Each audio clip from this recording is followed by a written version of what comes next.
everyone, Chris here, and welcome to my channel. For today's 5 on Friday, I'm going to bring to you 5 series I plan to get up to date on or finish in 2024. So we're in 2024, and it is time for me to highlight some series that I plan to put some extra focus on in the year.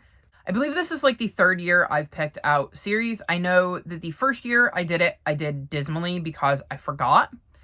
Last year, I literally went through in January and added the books to my TBR spreadsheets, so I was making sure that I was focusing on those series, and I can say officially that I got through all 5 of them. Some of them, however, were extremely long, and it meant that I didn't have a lot of freedom, as I would go into each month knowing 5 books that I was already reading because I needed to read them if I was going to get through the series that I chose. And then you add in that I had each quarter 10 books between my seasonal covers and my 5-star predictions that I had to get to, which means each quarter I've got 15 books for my series to continue and 10 books for my video projects. And I'm now at 25. And that's like a third almost of everything I was going to be reading. Then you throw in like Buzzwordathon, which I did last year, and the TBR knockout, and there's 3 more for each month, so another 9. Then I have my series to continue jar, which would be another 9. My non-fictions, which is another 3.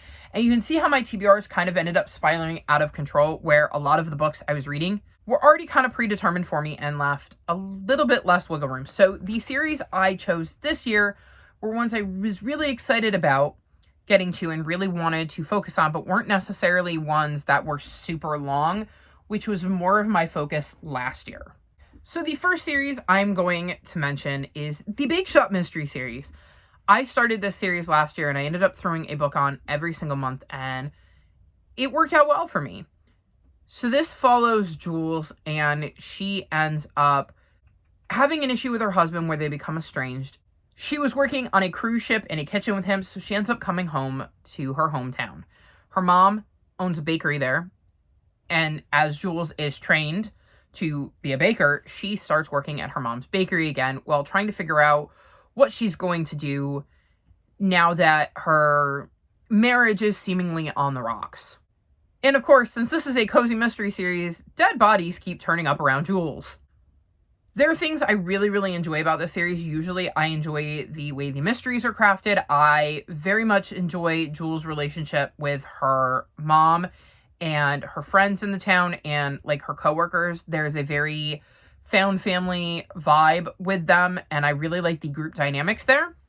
One thing I don't like is Jules' estranged husband, so when he shows up, I tend to like the books a little less, though it can be balanced out by whether I like the mystery more. So while this isn't a new favorite series or one that's going to get like 4.5, 5 stars for almost every book, it is one I have been enjoying, and since I'm probably just going to continue to read a book a month anyways, I figured this should be a series I work on in 2024 since I'm going to be working on it anyways. And I like knowing that I have some cozy mysteries to choose from. So my first series will be the Bake Shop Mysteries. My second series is the Vanababeakers. This is a middle grade contemporary series that follows the Vanabaker children. There are 5 of them. They live with their parents in New York City. I think Brooklyn specifically, but don't hold me to that. And in the first book, they find out that their landlord is going to evict them, and it's right before Christmas.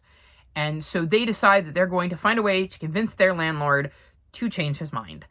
I love the dynamics between the kids. This is another one that has really good family vibes, and I've read the first 2 books in the series.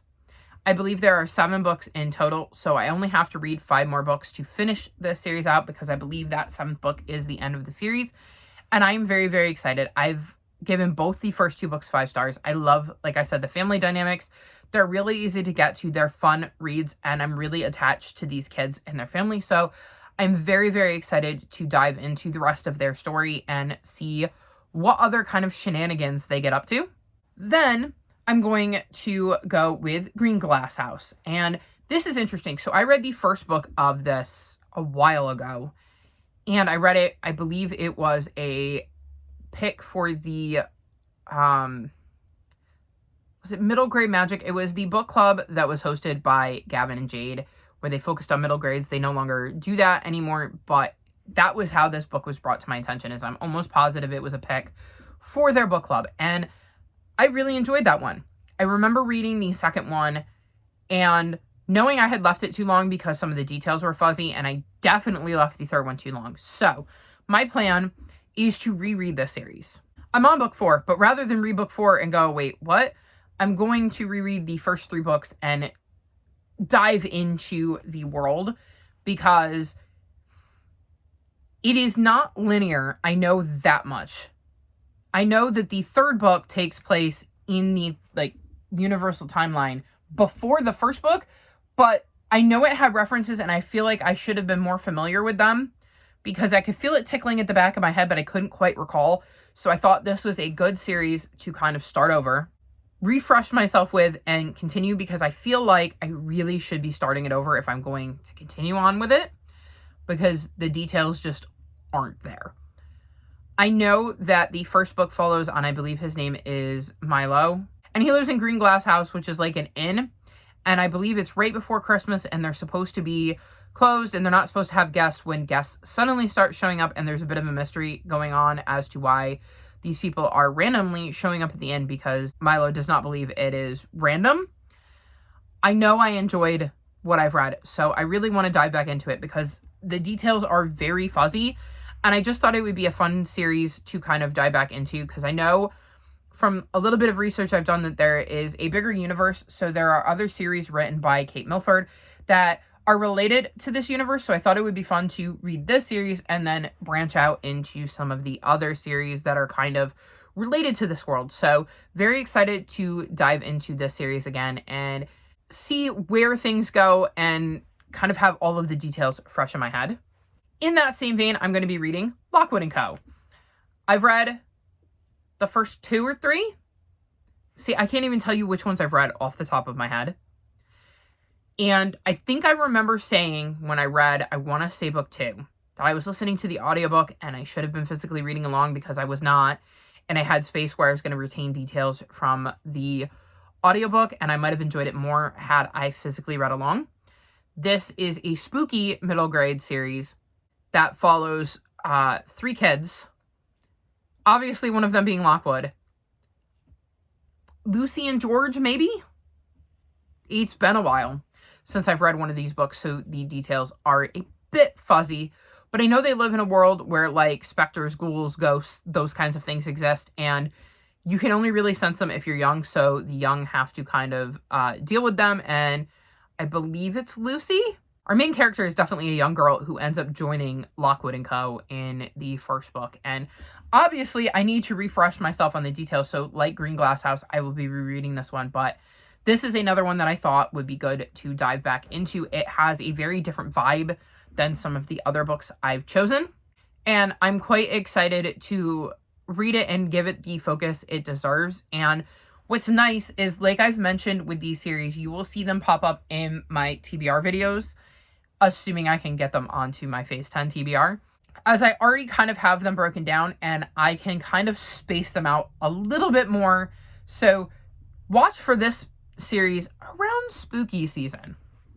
And then my last series is the Black Thorn Key by Kevin Sands. And I can legitimately tell you nothing about this series. So when I got back into reading, this is a series I chose to read. I believe I read the first 3 books in this series very quickly. I want to say in late 2018 or early 2019, which is why I have vague recollections, but not enough where I could give you a description as to what the series is about. I know when I read them, I'll remember stuff because, like I said, I can vaguely recall what these are about. I have an impression, but it's very hard to put in words. I don't know if that makes sense. I'm hoping that as you all are readers, you have that where there's a series you read and you have an impression of it, and if you picked it up, you would know what was going on, but to try to articulate it to somebody else is impossible. And I know there was a 4th book, and I read it, but I think I read it a little bit after that, and I remember, I think, going, I wish I had read this closer in succession, but I'm not sure it was out, so I don't know that I could have read it in closer succession. But since then, I believe books 5 and 6 have come out, and I didn't realize at the time there was going to be a book 5 and 6. So this is a series I want to reread so that I can continue on because I remember really enjoying it. So I'm very curious to see if now I enjoy it because I know my reading tastes have changed. So I'm curious to see how this series plays out for me with the differences in my love for reading and the types of books I'm gravitating towards. And I own the first 5. I have hauled book 5 in the last year or so, I think. Maybe it was 2022, but I own book 5. I own the first 4 books because I read them and really enjoyed them. So, like, I feel like this is a good time to kind of catch up on that series and do a bit of a reread, which will also be nice because rereads tend to go a little bit faster. And as you can see, I've definitely put some of those on my TBR to kind of help with that feeling of being overwhelmed and having this massive TBR. So there you have it. Those are the 5 series I hope to continue.